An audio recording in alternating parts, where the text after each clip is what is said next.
সংগ্রহ করেছেন, তিনি 100 মানুষের জীবনী লিখেছেন। তিনি লিখতে গিয়ে তিনি একজন খ্রিস্টান পণ্ডিত মানুষ, তিনি দেখলেন যে তাদের জীবনীগুলো সংগ্রহ করা হলো। এখানে মুহাম্মদ সাল্লাল্লাহু আলাইহি ওয়াসাল্লামের জীবনী তিনি পড়ে দেখলেন, যত মানুষের জীবনী পড়লাম তার মধ্যে কোনো না কোনো ভুল ত্রুটি রয়েছে, কিন্তু নবীজি মুহাম্মদুর রাসূলুল্লাহ সাল্লাল্লাহু আলাইহি ওয়াসাল্লামের সারা জীবন জিন্দেগিতে একেবারে ফার্স্ট ক্লাস 63 বছর জিন্দেগিতে একটি কোথাও কোনো ভুলের টোকা দেওয়ার কোনো সুযোগ নেই। সুবহানাল্লাহ। আমার বন্ধুগণ, রাসূলকে আমরা এই জন্যই আদর্শ নেতা হিসেবে গ্রহণ করব, কারণ তার জীবন আমাদের কাছে পরিষ্কার, তার জীবন আমাদের কাছে একেবারেই পরিষ্কার। তার জীবনে কোনো মিথ্যা কথা নেই। আমাদের বাংলাদেশে যত নেতা নেত্রী রয়েছে, কেউ কি বলতে পারবে জীবনে একটি মিথ্যা কথা বলে নাই? বলতে পারবে? যারা আওয়ামী করে দেশে তারা বলতে পারবে শেখ হাসিনা জীবনে একটি মিথ্যা কথা বলে নাই? পারবে? তার জীবনে সারা জীবন মিথ্যা কথা, বাস্তব কথা বলে। আমি তার যতগুলো বক্তব্য শুনেছি, এমন কোন বক্তব্য নাই যার মধ্যে ডাইরেক্ট ইনডাইরেক্ট, যার মধ্যে ধোঁকাবাজি প্রতারণা মিথ্যা না আছে। কথা বলা ঠিক না? এমন কোন কথাই নাই যার মধ্যে মিথ্যার ছোঁয়া নাই, ধোঁকাবাজি নাই, প্রতারণা নাই। যখন তিনি দেশে 2008-9 সালে যখন ক্ষমতা গ্রহণ করলেন, জনগণকে ওয়াদা দিয়েছিলেন, আপনাদেরকে নির্বাচিত হতে পারলে আমি 10টা কেজি চাউল খাওয়াবো। আপনি কি ভুলে গেছেন? মনে আছে তো? মনে থাকবে। এই কথা আমাদের মৃত্যুর আগ পর্যন্ত মনে রাখতে হবে। এই সমস্ত মুনাফিক জাতির সামনে কথা দেয় একটা, তারা কাজ করে একটা, কথা বলেন ঠিক কিনা? আমার বন্ধুগণ, যারা বিএনপি করে তারা বলতে পারবে বেগম খালেদা জিয়া জীবনে একটি মিথ্যা কথা বলে নাই? পারবে? চাচা এরশাদ জীবনে, যারা জাতীয় পার্টি করে তারা বলতে পারবে চাচা জীবনে কথা 2বার বলে নাই। সকালে এক কথা, বিকালে আরেক কথা, আছে না নাই? কয়েকদিন পূর্বে আমি ফেসবুকে দেখলাম, ফেসবুকে একজনে লিখেছে বাংলাদেশের জাতীয় ফুলের নাম শাপলা, জাতীয় ফলের নাম কাঁঠাল, জাতীয় মাছের নাম ইলিশ। এভাবে লিখেছেন, শেষে লিখেছেন জাতীয় বিমানের নাম, নামটা লেখেন। তো ফেসবুকে কমেন্ট থেকে আমি দেখলাম এবং শুনছে কমেন্ট করতেছে চাচার নাম। কথা দিচ্ছেন চাচার নাম এমন ভাবে লিখতেছে, একেবারে ধুমছে চলছে, একেবারে শত শত মানে এমন স্পিডে চলছে। দোয়া চাচা দুনিয়াতে বেচা নাই, হ্যাঁ জন্য কি বলুন, দোয়া করলেও তো ঝামেলা। তাদের মস্তিষ্কের জন্য দোয়া করা যায় যাচ্ছে না, তো হেদায়েতের দোয়া করুন, তাও তো মরে গেছে। করা যায়নি, এই পর্যন্ত থাক নাকি বলেন? এই পর্যন্ত রাখি রেখেছে। আমার বন্ধুগণ, তাহলে বাংলাদেশে যত পীর আছে, বাংলাদেশে 48,000 পীর রয়েছে। কত হাজার? 48,000 পীর রয়েছে। কোন পীরের মুরিদ বলতে পারবে না যে আমার পিসাব জীবনে একটি মিথ্যা কথা বলে নাই? পারবে? কথা বলতে পারবে? কিন্তু আমার নবী মুহাম্মদুর রাসূলুল্লাহ সাল্লাল্লাহু আলাইহি ওয়াসাল্লাম তার 63 বছর জিন্দেগিতে আমি দেখেছি যত মানুষ গবেষণা করেছে, ইহুদি, খ্রিস্টান, বৌদ্ধ, নাসারা, কেউ কোনোদিন একটি মিথ্যা কথা কোনোদিন প্রমাণ করতে পারছে? আওয়াজ দেবেন, পারছে? কোনোদিন পারবে? এই জন্য নবীজিকে আমরা আদর্শ নেতা হিসেবে মানব। তার 1 নাম্বার কারণ হলো যে আমাদের কাছে নবীজির জীবন পরিষ্কার। কথা বলেন ঠিক কিনা? আম্মা আয়েশা সিদ্দিকা রাদিয়াল্লাহু তাআলা আনহা বলেন, নবীজি বলেছেন, আয়েশা রে, আমার জীবনীতে তুমি আমার গোপনে প্রকাশ্যে যা দেখো সব কিছু তুমি মানুষের কাছে প্রকাশ করে দাও। এমন কোন নেতা পৃথিবীতে আছে এই কথা বলতে পারবে? নেতাদের কথা, যারা কর্মী ইসলামিকা, তারা বলতে পারবে? কথা বলেন। 2টা বিড়ি তো দুর্নীতি আছে না নাই? তো যদি দায়িত্ব দেয়, 2টা বিড়ি সিগারেটের প্যাকেটের দায়িত্ব দিলে তার থেকে 2টা চুরি হয়ে যায়, আছে না নাই? 10টা পান আনতে দিলে তার 2টা নাই, আছে নাই? আমার বন্ধুগণ, তাহলে নবীজির জীবন আমাদের কাছে একবারে পরিষ্কার। এই জন্য আমরা একমাত্র নেতা হিসাবে মানব ওই নবীকে, ওই নেতাকে, ওই মহামানবকে, যিনি সমস্ত নবী রাসূলদের, সমস্ত মানুষের লিডার করে আল্লাহ যাকে পাঠিয়েছেন। কথা বলেন ঠিক কিনা? আমার ভাইয়েরা, 2 নম্বর কারণ হলো তিনি উন্নত চরিত্রের অধিকারী। উন্নত চরিত্রের অধিকারী। আল্লাহ তাআলা তার নামের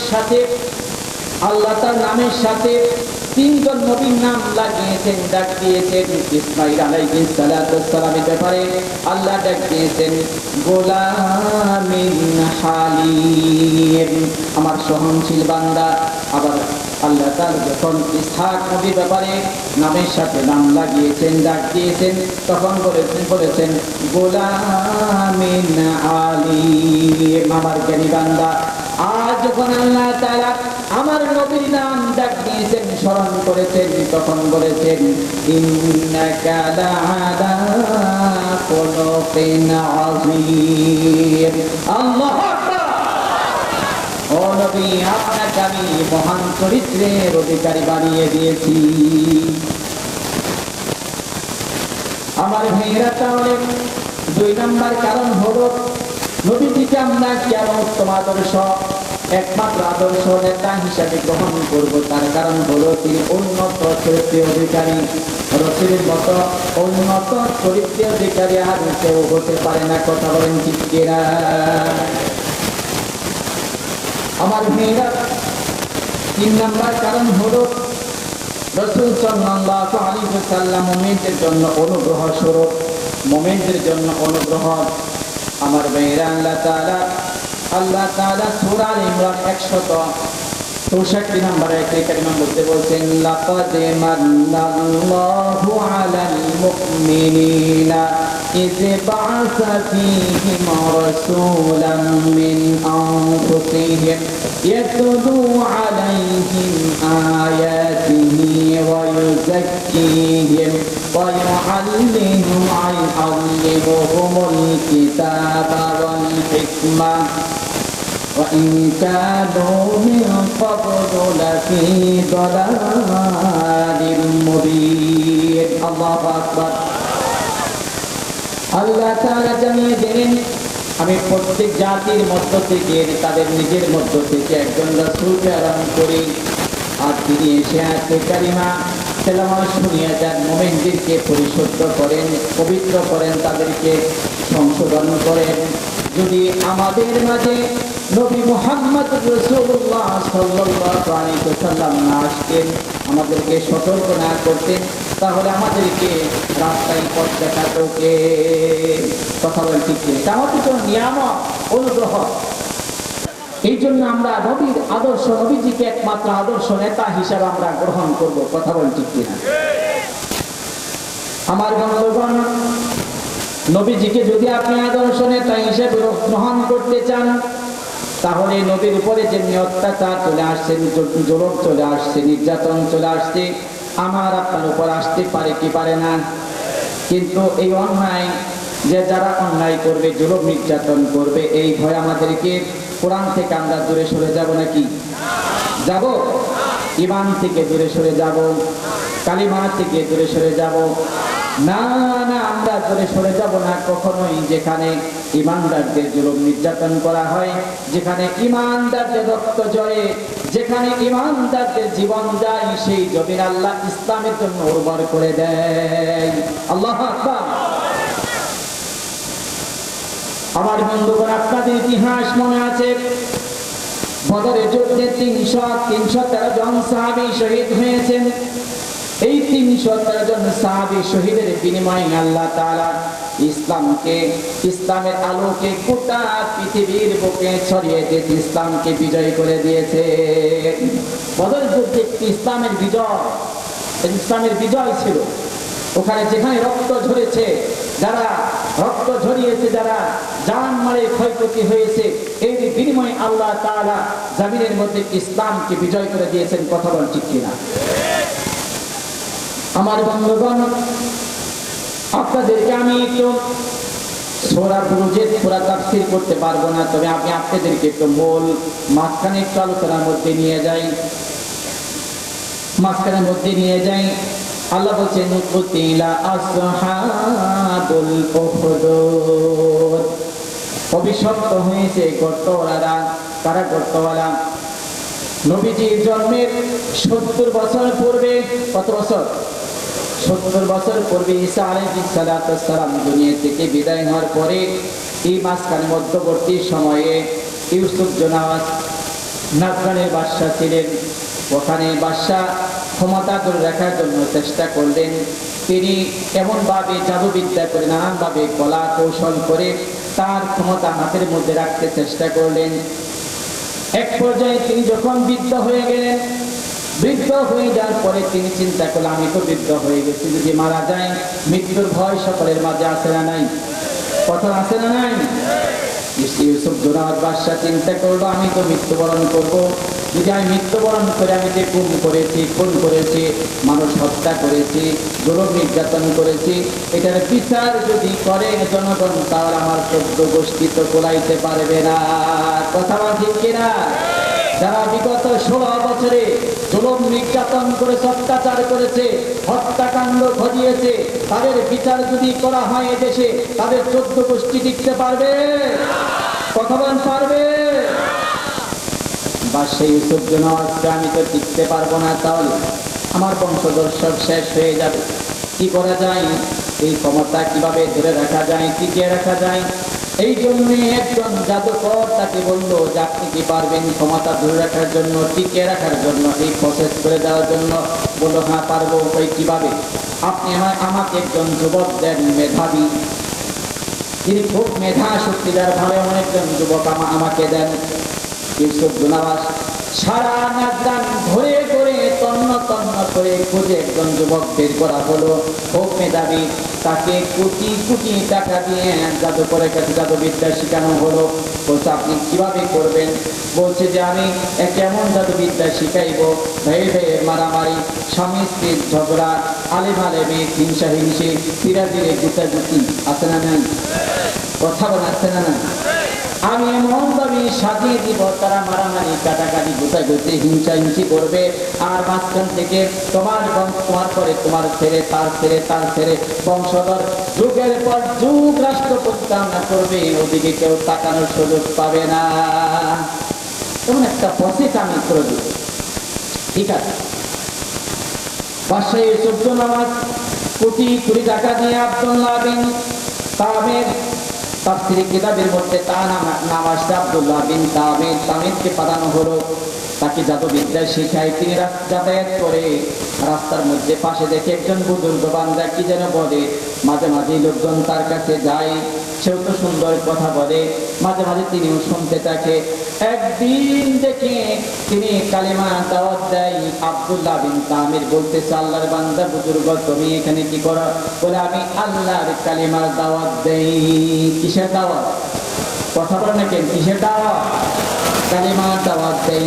আব্দুল্লাহ কই সাবধান, এই কালিমার দাওয়াত বন্ধ করার জন্যই তো বাদশা ইউসুফ জোনাস আমাকে জাদুবিদ্যা শিখাইতেছে।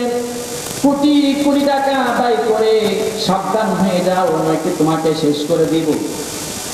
আল্লাহর বান্দা বুজুর্গ তিনি কথা শুনে তিনি তার চেহারার দিকে তাকিয়ে একবার একটু কাঁদলেন, আবার হাসলেন। আব্দুল্লাহ চলে যাবে এমনি মানটাই না, আবার ফিরে আসলেন। বললেন, আপনি হাসলেন আবার কাঁদলেন, বুঝলাম না। কই তোমাকে এত সুন্দর চেহারা আল্লাহ দিয়েছে, এই জন্য আমি চিন্তা করলাম, আরে আল্লাহ কত সুন্দর চেহারা তোমাকে দিয়েছে, এটা দেখে আমি হাসলাম। এরপরে কাঁদলাম কেন? দেখলাম এত সুন্দর চেহারা, তুমি যদি কালিমা না পড়ো, ঈমান গ্রহণ না করো, তাহলে তোমাকে মৃত্যুর পরেই তোমাকে জাহান্নামে যেতে হবে। আব্দুল্লাহ তো তাই কি? হ্যাঁ, তাহলে কালিমা পড়লে, কালিমা পড়লে তুমি বেঁচে যাবে, তোমার আর টেনশন থাকবে। তাই কালিমা পড়লে আব্দুল্লাহ বিন তামিরকে কালিমা পড়ে দেওয়া হলো। আব্দুল্লাহ বিন তামির কালিমা পড়ে লা ইলাহা ইল্লাল্লাহু মুহাম্মাদুর রাসূলুল্লাহ সাল্লাল্লাহু আলাইহি ওয়াসাল্লাম।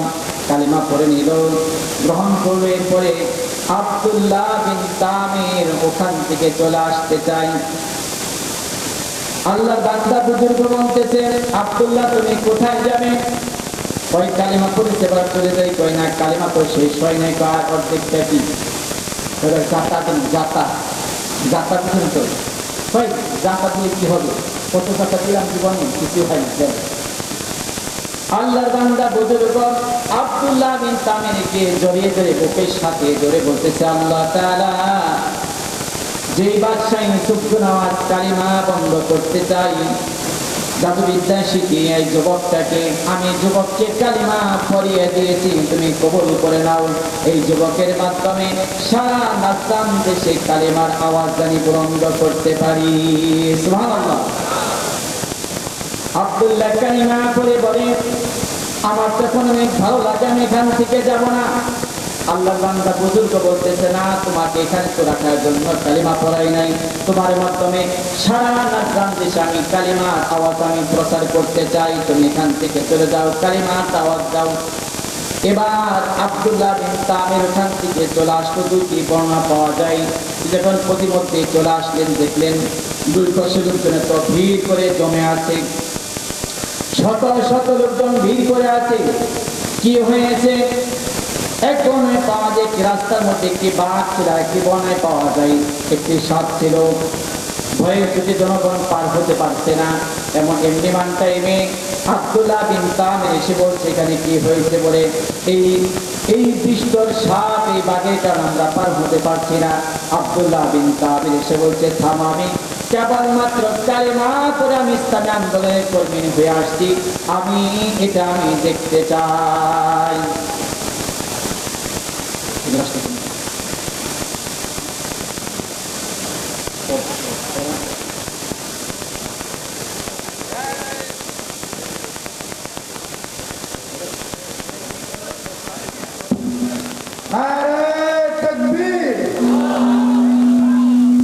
বিশেষ অতিথির আগমন, প্রধান অতিথির আগমন, সাবেক এমপির আগমন, সালাউদ্দিন বাবু সাহেবের আগমন, নারে তাকবীর, খুরশেদ ভাইয়ের আগমন।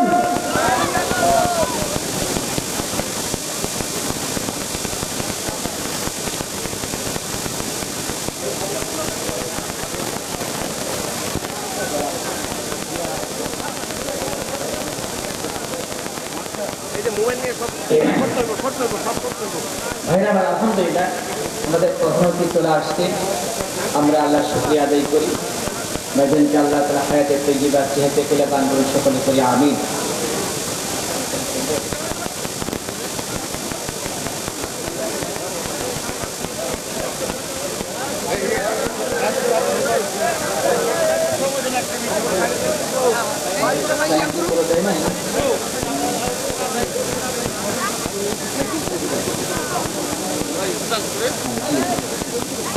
আলহামদুলিল্লাহ, আমরা বসি, আমি অল্প সময় শেষ করে দেবো ইনশাআল্লাহ।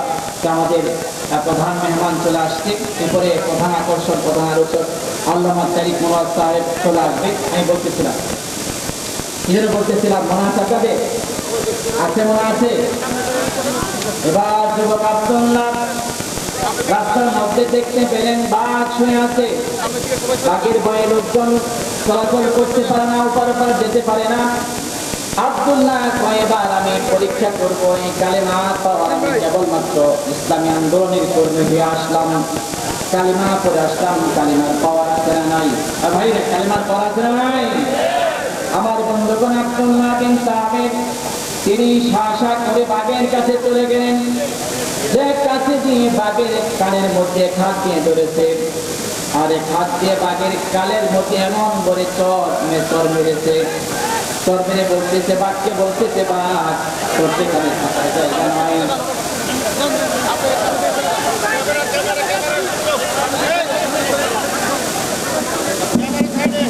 এটা একটা ওয়াল মাহফিল, রাজনৈতিক অনুষ্ঠান না, দর্শকদের শ্রোতাদের চিৎকার করে দেখা, এই কোরআন থেকে করতাম, ঠিক আছে? বাইরে খামোশ আমরা খামোশ একটু আমরা চুপচাপ বসি এখন আপনারা একটু চুপচাপ না করে আমরা একটু চুপচাপ আমরা থাকি। আমার ভাইয়েরা, এবার আব্দুল্লাহ বাঘের গালের মধ্যে চড়তে বলছে, বাঘ চড়তে এখানে থাকার কথা নয়, ওই তো বন্ধন বলে থাকবে, এখানে কেন আসছে, মানুষের রাস্তাঘাট বন্ধ করে দিয়েছে, সেখান থেকে চলে যা, তুই আমাকে জিনিসটা আমি কেবলমাত্র কালিমা পড়ে আমি ইসলামী আন্দোলনের কর্মী হয়ে আসলাম। ভালো বলবেন না? বাঘ দুটা মাথা নত করে তিনি মাথাটা নিচু করে বনে জঙ্গলে চলে গেছে। ভালো বলবেন না? আপনি বাঘ কি করতে পারেন নাকি? বাঘ কথা শুনে, তার ঠিকানি কথা, কার কথা শুনে? ইসলামী আন্দোলনের কর্মীদের কথা শুনে, কালেমাওয়ালাদের কথা শুনে। কথা বল ঠিক কিনা? আমার বন্ধুগণ, শত শত হাজার হাজার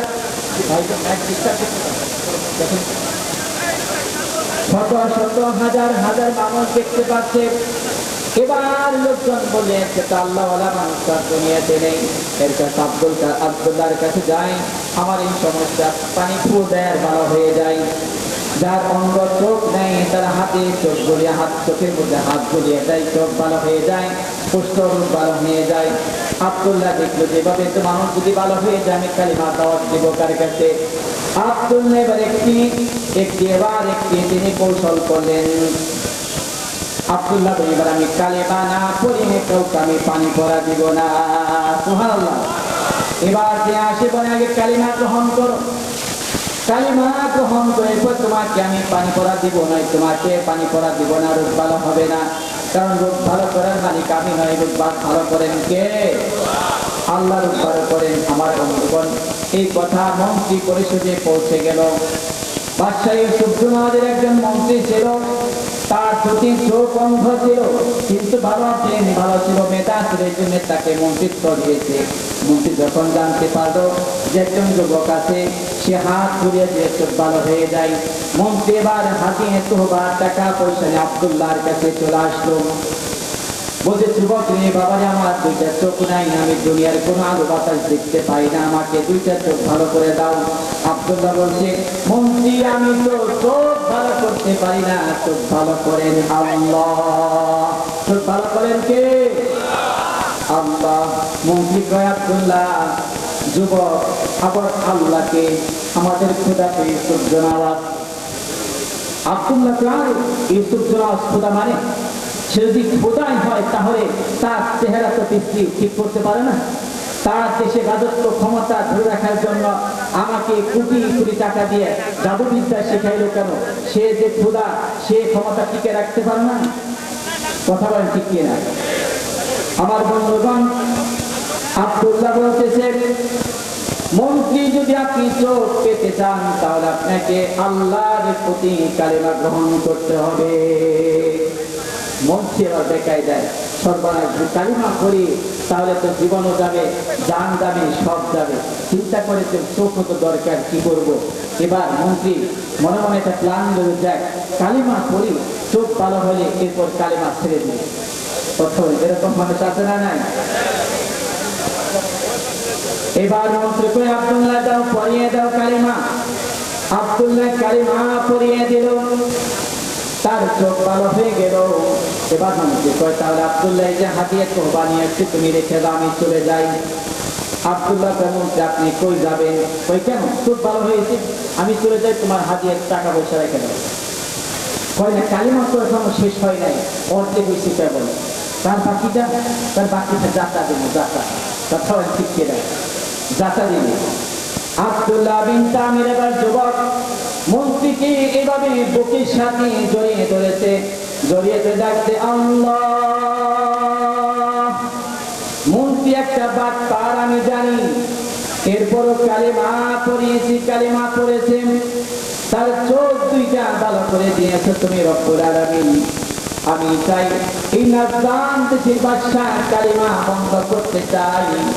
আমি আব্দুল্লাহ চাই গোটা নাজরান দেশে কালিমা দাওয়াত পৌঁছাতে, মন্ত্রীর মাধ্যমে পার্লামেন্টে কালিমা দাওয়াত পৌঁছাতে চাই। রব্বুল আলামিন এই মন্ত্রীর মনের মধ্যে, অন্তরের মধ্যে নিফাকি কুফরি যা আছে সব তুমি পরিশুদ্ধ করে পবিত্র করে একে ইসলামের জন্য কবুল করে নাও, এর মাধ্যমে পার্লামেন্টে তুমি কালিমার দাওয়াত পৌঁছিয়ে দাও। সুবহানাল্লাহ। আমার ভাইরা আবার মন্ত্রী চলে গেল পার্লামেন্টে। চলে যাওয়ার পরে দেখতেছে বাদশাহ ইউসুফুল আওয়াজ দেখতেছে মন্ত্রীর চোখ দেখা যায়। বাদশাহ এবার প্রশ্ন করলো, মন্ত্রী আপনার চোখ পাইলেন কোথায়? মন্ত্রী কয়, কেন? চোখ আমাকে আল্লাহ দিয়েছে। চোখ কে দিয়েছে? আল্লাহ দিয়েছে। বাদশাহকে আল্লাহ মানে তোমাদের ক্ষুধা তো আমি পারে না, ফেরদে এবার আপনার কালিমা পড়েন, ভালো হয়ে যান। আপনি ক্ষুধা না, আপনি আস্তে একটা বেহুদা মানুষ। কথা বলেন শিখছেন মন্ত্রীকে, আপনি আস্তে একটা বেহুদা মানুষ, আপনি ক্ষুধা না। আমার আল্লাহ আমাকে চোখ দিয়েছে। বাদশা বলতেছে, মন্ত্রী তুমি ফাজলামি শুরু করেছো, তুমি কার কাছে কি নিয়ে এসেছ? তুমি তো জানো না আমি আব্দুল্লাহকে কোটি কোটি টাকা দিয়ে আমি যাবো বিদ্যা শিখাইতেছি। আব্দুল্লাহ কয়েকদিন পা করে আসতেছে, তোমাকে সাইজ করবে। মন্ত্রীকে, আরে সে আব্দুল্লাহ তোমাকে কালিমা পড়িয়েছে তো তাই নাকি? বলে হ্যাঁ। আব্দুল্লাহ কোথায়? তাকে ধরে নিয়ে আসো। সেনাবাহিনী তাকে ধরে আনা হলো। আমার ভাইরা, তাহলে আমি সংক্ষিপ্ত করি, এই যুবককে কালিমা দাওয়াত দেওয়ার কারণে ধরে এনে তাকে হত্যা করা হলো, এই মন্ত্রীকে হত্যা করা হলো, এই আল্লাহ বুজুর্গকে হত্যা করা হলো। আব্দুল্লাহ বলে, ঠিক আছে আমাকে আপনি হত্যা করতে পারবেন না, আমি একটি কালিমা শিখিয়ে দিব, আমাকে হত্যা করতে চাইলে এই কালিমা পর আমাকে হত্যা করতে হবে। বলে কি তাহলে? বলে গোটা নাজরান দেশের মানুষদেরকে একত্রিত করতে হবে, জমায়েত করতে হবে, এরপর আমি একটি কালিমা শিখিয়ে দেবো, কালিমাটা পর আমাকে হত্যা করতে পারবে। মিটিং করা হলো, গোটা নাজরান দেশের লোকজন একত্র জমায়েত হয়ে গেল। এরপর আপনারা বলতেছে আমাকে একটু জীবনের শেষ চাহিদা মেটাতে দেন। বললেন ঠিক আছে, তাহলে তুমি বলো আব্দুল্লাহ, এবার দাওয়াত দেয় অযোগ্য দেশের জনগণ আপনারা শোনেন, আমাকে ইউসুফ জোনাস কালিমা বন্ধ করতে চাই, আমাকে মারার জন্য বহু চেষ্টা করেছে কিন্তু পারে না। আমি একটা কালিমা শিখিয়ে দেবো, সেটা করলে আমাকে হত্যা করতে পারবে, আর আপনাদেরকে আমি দাওয়াত দিয়ে যাই, আপনারা কালিমা গ্রহণ করবেন। এবার আব্দুল্লাহ শিখিয়ে দেয়, বাদশা আমাকে আপনি কি বলে আমাকে মারবেন? বিসমিল্লাহি রাব্বি হাযাল গোলাম। আল্লাহু আকবার।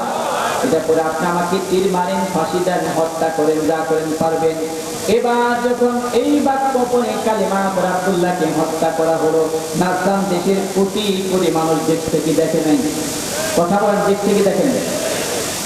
এবার নাজরান দেশের মানুষ দেখলো বাদশাহ ইউসুফ জোনাস কালিমা তার হাজারো চেষ্টা করেও এই যুবককে হত্যা করতে পারলো না। তাহলে কালিমা, যুবকের এই কালিমা পড়ে যখন হত্যা করলো, বোঝা গেল এই যুবকের যে রব আছে তিনি সত্য। কথা বলেন ঠিক কিনা? এই একজন তিনজন শহীদের বিনিময়ে নাজরান দেশের কোটি কোটি মানুষ কালিমা পড়ে মুসলমান হয়ে গেল। আল্লাহু আকবার।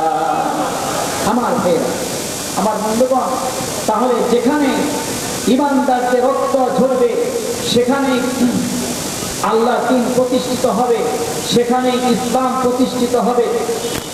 বাংলাদেশে ঈমানদারদের রক্ত ঝরেছে কি ঝরে নাই?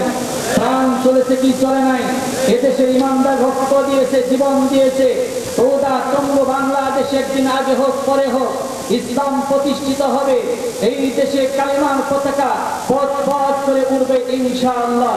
এই দেশে কালিমার পতাকা পথ পথ করে উড়ুক। এটা কে কে দেখতে চান? হাত লাগিয়ে দেখায়। লিল্লাহি তাকবীর।